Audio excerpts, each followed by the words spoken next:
கிணறு கிராமத்து ஆட்கள் எல்லாரும் பெரிய கிணறுக்குள்ளேயே வாழ்ந்து வந்தாங்க. உண்மையை சொல்ல போனா இவங்களோட எல்லார் வீடும் அந்த கிணத்துக்குள்ளதான் இருந்தது. அப்புறம் இவங்க எல்லாம் அந்த பெரிய கிணறை விட்டு வெளியே வரவே முடியாது. ஜகுங்கிற பத்திரிகையாளருக்கு இந்த கிணறு கிராமத்தை பத்தி தெரிஞ்சதும் அவரு இந்த கிராமத்தை பத்தி எழுதணும்னு முடிவு பண்ணாரு. ஜகு அந்த கிணறு கிராமத்துக்கு வந்தாரு. நீங்க எல்லாரும் இந்த பெரிய கிணறுல வாழ்றீங்க. உங்க யாருக்கும் இந்த கிணறை விட்டு வெளியே போகணும்னு தோணவே இல்லையா? ஆசையாதான்ப்பா இருக்கு. அதாவது உன்ன மாதிரி எப்போ தோணுதோ உள்ள வரணும், தோணும் போது வெளியே போகணும். ஆனா இந்த கிணறை விட்டு வெளியே போறது எங்க கையில இல்லையே. இல்லைன்னா யாராவது வாழ்க்கை முழுக்க இந்த கிணறுலயே இருக்க நினைப்பாங்களா? உங்களோட கையில இல்லைன்னா அதுக்கு என்ன அர்த்தம்? எனக்கு எதுவும் புரியலையே. இங்க பாருப்பா, இந்த கிராமத்துக்கு 11 வருஷத்துக்கு முன்னாடி ஒரு சாது சாபம் கொடுத்துட்டாரு. இந்த மொத்த கிராமமும் ஒரு கிணறுக்குள்ளேயே அடைஞ்சிருக்கோன்னு சொல்லிட்டாரு. அப்போலேருந்து நாங்கள் எல்லாருமே இந்த கிணறுக்குள்ள மாட்டிக்கிட்டோம். வேற கிராமத்து ஆளுங்க மட்டும்தான் இந்த கிணறுக்குள்ள வந்து வெளியவும் போக முடியும். எங்களால் முடியாது. ஆனால் சாபம் கொடுக்கறதுக்கு ஏதாவது காரணம் இருக்கணும்ல? காரணம் இருக்குப்பா, ரொம்ப பெரிய காரணம். நாங்கள் எல்லாரும் ஒரு பெரிய பாவம் பண்ணிட்டோம். அதை தெளிவாக சொல்கிறீங்களா? அது என்னன்னு நான் தெரிஞ்சுக்கணும். அந்த வயசானவர் ஜகுவுக்கு இன்னையில இருந்து 20 வருஷத்துக்கு முன்னாடி நடந்த கதையை சொல்ல ஆரம்பிச்சாரு. இது ஜூன் மாசம். வெளியில பயங்கரமான வெயில் காலமா இருந்தது. அதனால ஜனங்க வீட்டை விட்டு ரொம்ப குறைவா தான் வெளியே வருவாங்க. ஒரு சாதுவும் அவரோட சிஷ்யரும் இந்த கிராமத்துக்கு பிக்ஷா வாங்கறதுக்காக வந்தாங்க. அவங்க ரொம்பவும் பசியோட இருந்தாங்க. பிக்ஷை இடுங்கள் தாயே, உங்க வீட்டு வாசலுக்கு சாது பிக்ஷை கேட்டு வந்திருக்கேன். சாது வெளியில இருந்து கூப்பிட்டதுனால ஒரு அம்மா வீட்டுக்குள்ள இருந்து வெளியே வந்தாங்க. பார்த்தா தெரியல, பயங்கரமா வெயில் அடிக்கிறதுனால எல்லா பயிர்களுமே காஞ்சு போச்சு. எங்களுக்கே சாப்பிட்றதுக்கு எதுவும் இல்லை. நாங்க உங்களுக்கு எப்படி கொடுக்கறது? இங்க பாருங்கம்மா, ஒருவேளை அதான் விஷயம்னா நீங்க எங்களுக்கு குடிக்க தண்ணி மட்டும் கொடுங்களேன். நாங்க ரொம்ப தாகத்துல இருக்கோம். ஏன் தண்ணி என்ன சும்மாவா கிடைக்குது? இங்க என்ன தண்ணீர் பந்தலா போட்டிருக்கோம் உங்களுக்கு தண்ணி கொடுக்கறதுக்கு? ஆனா தாகமா இருக்கிறவங்களுக்கு தண்ணி கொடுக்கறது புண்ணியமான விஷயம்மா. நாங்க 2 பேரும் இப்போ ரொம்ப தாகத்துல இருக்கோம். வெயிலால தொண்டை வறண்டு போயிடுச்சு. இந்த மாதிரியான கஷ்டமான நேரத்துல எங்களை கஷ்டப்படுத்தாத மகளே. எல்லாருக்கும் தான் தொண்டை வறண்டு போகுது. இது என்ன புதுசா? ஒருவேளை நாங்க உங்களுக்கு தண்ணி கொடுத்து எங்க வீட்டுல இருக்கிறவங்களுக்கு தொண்டை வறண்டு போச்சுன்னா நாங்க எங்க போறது? தாகத்தோட சாக சொல்றீங்களா? இந்த மாதிரி கடினமான வார்த்தைகளை பயன்படுத்தாத மகளே. நாங்க உன்கிட்ட எங்களோட தாகத்தை போக்கிக்கிறதுக்காக தண்ணி மட்டும்தானே கேட்டோம். நாங்க பாவம் எதுவும் பண்ணலையே. இந்த கிராமத்திலே எல்லார்கிட்டையும் சுத்தி போய் கேட்டு பாருங்க. இங்க யாரும் ஒரு சொட்டு தண்ணி கூட உங்களுக்கு தர மாட்டாங்க. நீங்க எதுக்காக இப்படியெல்லாம் சொல்றீங்கம்மா? இந்த கிராமத்துல தண்ணிக்கு கூட வழியே இல்லையா? இந்த கிராமத்துல ஒரே ஒரு கிணறு தான் இருக்கு. அதுல இருக்கிற தண்ணி கிராமத்து ஜனங்களுக்கு மட்டுமே போதுமானது. அப்படி வெளியில இருக்கிறவங்களுக்கு ஒரு சொட்டு தண்ணீர் கொடுத்தா கூட கிராமத்து ஜனங்களுக்கு தண்ணி தட்டுப்பாடு வந்துடும். தாகத்தினால அந்த சிஷ்யனோட நிலைமை ரொம்ப மோசமாயிடுச்சு. அவரால் இப்போ சரியா கூட நிக்க முடியல. பயங்கரமான வெயில்னால அவருக்கு மயக்கம் வந்துடுச்சு. அவர் தலை சுத்தி கீழே விழுந்துட்டாரு. இப்படி நாடகம் ஆடுறதுனால ஒன்னும் நடக்க போறது இல்ல. போய் வேற யார் வீட்லயாவது இந்த நாடகத்தை ஆடுங்க. சாது அப்புறம் அவரோட சிஷ்யர் கூட இப்படி கொஞ்சம் கூட இறக்கமே இல்லாம நடந்ததுக்கு அப்புறம் அந்த அம்மா நேரா வீட்டுக்குள்ள போயிட்டாங்க.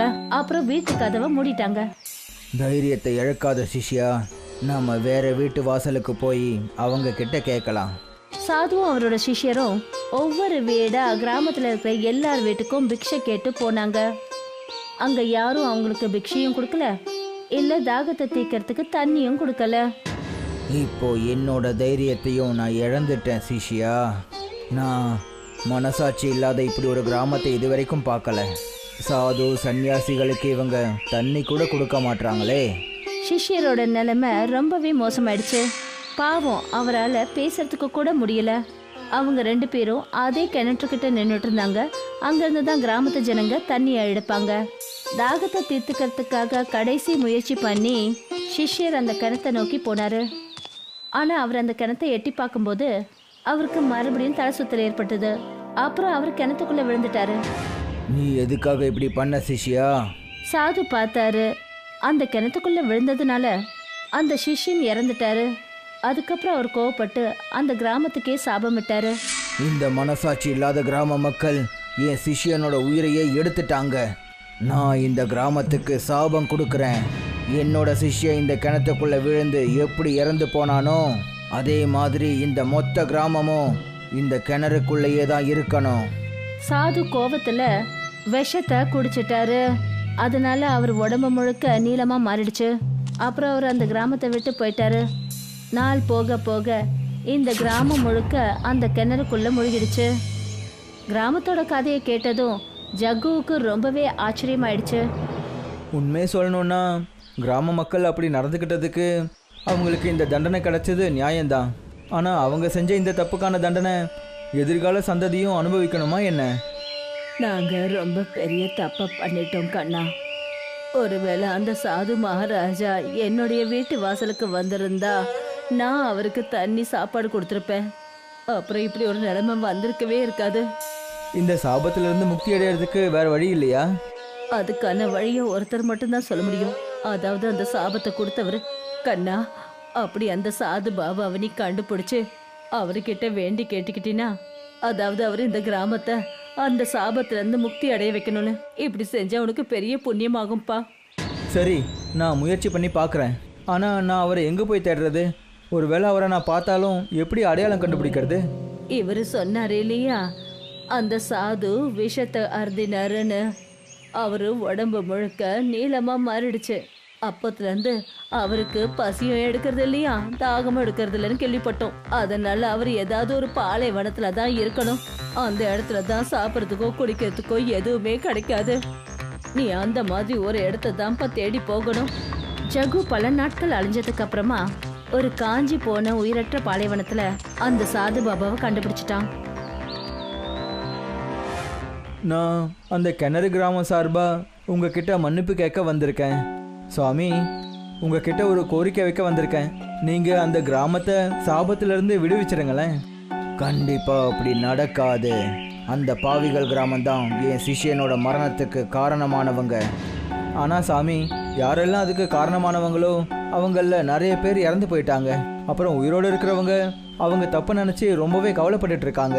அது மட்டும் இல்லாமல் இந்த சாபத்தால் புது தலைமுறையும் ரொம்பவே கஷ்டப்பட்டுக்கிட்டு இருக்காங்க. அவங்க வெளி உலகத்திலிருந்து ரொம்ப விலகி இருக்காங்க.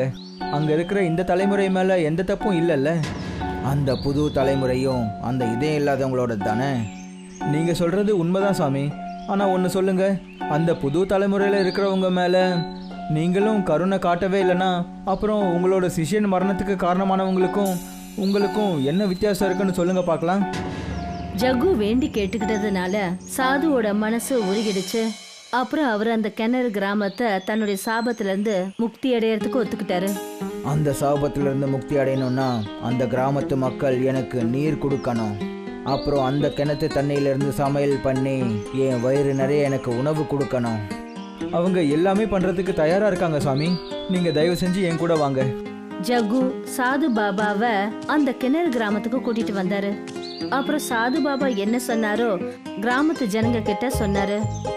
நீங்க எல்லாரும் இந்த கிணத்துல இருக்கிற தண்ணி எடுத்து சுவாமிக்கு குடிக்கிறதுக்காக கொடுங்க. அப்புறம் அவருக்கு வயிறு நிறைய உணவும் கொடுங்க. பாட்டி அம்மா ஒரு பெரிய சொம்புல தண்ணி எடுத்துட்டு வந்தாங்க. சாது பாபாவோட கால்கள்ல கிணற்று தண்ணி பட்ட உடனே அவருடைய நீல கால்கள் மறுபடியும் பழைய மாதிரி மாறிடுச்சு. இங்க எல்லாரும் சாது பாபாவுக்காக உணவை தயாரிச்சுட்டு இருந்தாங்க. வாங்க பாபா, வந்து உட்காருங்க. சாது பாபா உட்காரத்துக்காக பாட்டிமா ஒரு துணியை விரிச்சாங்க. அப்புறம் அவருக்கு குடிக்க பெரிய கிளாஸ்ல அவங்க தண்ணி கொடுத்தாங்க. இந்த தண்ணீரை குடிங்க பாபா. சாது பாபா அந்த கிளாஸ்ல தண்ணியை குடிச்சாரு. அந்த தண்ணீர் அவரோட தொண்டையை நினைச்ச உடனே அவரோட தொண்டையும் நீல கலர்ல இருந்து பழையபடி மாறிடுச்சு. இந்த வேலையை நீங்க 20 வருஷத்துக்கு முன்னாடியே பண்ணியிருக்கலாம். அப்படி பண்ணியிருந்தா நீங்க இந்த அளவுக்கு கஷ்டப்பட வேண்டி இருந்திருக்காது. மனிதர்கள் எந்த ஒரு அடியும் வாங்காத வரைக்கும் அவங்க செய்யற தவறுகளை அவங்க உணர்றது கிடையாது. இப்ப அந்த அடியை வாங்கினதுனால இந்த கிராமத்து ஜனங்க எல்லாரும் ஒரு பெரிய பாடத்தை கத்துக்கிட்டோம் பாபா. உணவெல்லாம் சமைச்சு தயாராயிடுச்சு. எல்லாரும் ஒவ்வொருத்தர எதிர்க்க வந்தாங்க. அப்புறம் சாது பாபாவுக்கு உணவை பரிமாறினாங்க. சாப்பிடுங்க சாமி, இந்த அரிசி இந்த கிணத்துக்கு உள்ள விளைஞ்சது தான். சாது பாபா 20 வருஷமா எதுவுமே சாப்பிடாம இருந்தாரு. அதனால யாராவது உணவை கொண்டு வந்து அவர் முன்னாடி வச்சா அவரு உடனே அதை சாப்பிட்டு முடிச்சிருவாரு. இப்ப எல்லாரும் சமைச்ச உணவு எல்லாமே முடிஞ்சு போச்சு. ஆனா சாது பாபாவோட பசி தீரவே இல்லை. ஆனா உணவு தீர்ந்து போச்சு பாபா. ஆனா எனக்கு இன்னும் முழுசா திருப்தி கிடைக்கலையே. ஆனா இப்போ எங்க கிட்ட இன்னும் கொஞ்சம் அரிசி தான் இருக்கு. ஒருவேளை அதையும் சமைச்சிட்டோம்னா அப்புறம் நாங்க என்ன சாப்பிடுவோம்? இதே தவிரதான் நாம 20 வருஷத்துக்கு முன்னாடி செஞ்சோம். அதுக்கான தண்டனைய இத்தனை வருஷமா நாம அனுபவிச்சுட்டு இருக்கோம். அதே தவிர நாம இப்ப மறுபடியும் செய்யக்கூடாது. யார் யார் வீட்டுல எவ்வளவு அரிசி இருக்கோ அது எல்லாத்தையும் சமைங்க. கிராமத்து ஜனங்க மீதமுள்ள அரிசியில மறுபடியும் சமைக்க ஆரம்பிச்சாங்க. அப்புறம் சாது பாபாவுக்கு பரிமாறினாங்க. இந்த முறை கடைசி பிடி உணவு சாது பாபாவோட வயித்துல போனதும் அவருடைய முழு உடம்பும் மறுபடியும் பழைய நிறத்துக்கே மாறிடுச்சு. அப்புறம் கொஞ்ச நேரத்துல அந்த கிணறு கிராமமும் தன்னுடைய பழைய நிலைக்கு வந்துடுச்சு. இப்ப இந்த கிராமத்து ஜனங்க எந்த ஒரு சாதுவையோ இல்ல உதவின்னு கேட்க வரவங்கள வெறும் கையோட திருப்பி அனுப்பினது கிடையாது.